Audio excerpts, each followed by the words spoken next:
নমস্কার, চলে আসলাম আরেকটি নতুন রেসিপির ভিডিও নিয়ে। তো আজকে দেখাবো মেটে আলু দিয়ে মাছের ঝোলের এক দারুণ রেসিপি। এই জন্য প্রথমেই মাছগুলো ভেজে তুলে নিয়েছি।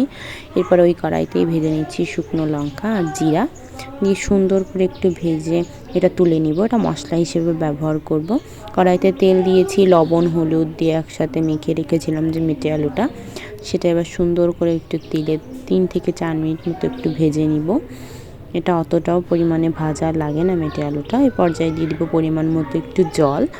এবার এই পর্যায়ে 2 থেকে 3 মিনিট অপেক্ষা করব। দেখবে এটা একদম ফুটে এসেছে। দেখো একদম ফুটতে শুরু করেছে। এই পর্যায়ে দিয়ে দিচ্ছি ভেজে রাখা মাছগুলো, দিয়ে এটাকে 5 থেকে 6 মিনিট একটু জাল করে একই সাথে দিয়ে দিলাম কাঁচা লঙ্কা, যাতে কাঁচা লঙ্কার যে ঝাঁঝটা সেটা বেরিয়ে যায় মাছের ঝোলে। তো এই পর্যায়ে আরও 5 থেকে 7 মিনিট রান্না করার পর দিয়ে দিব বেটে রাখা মশলা।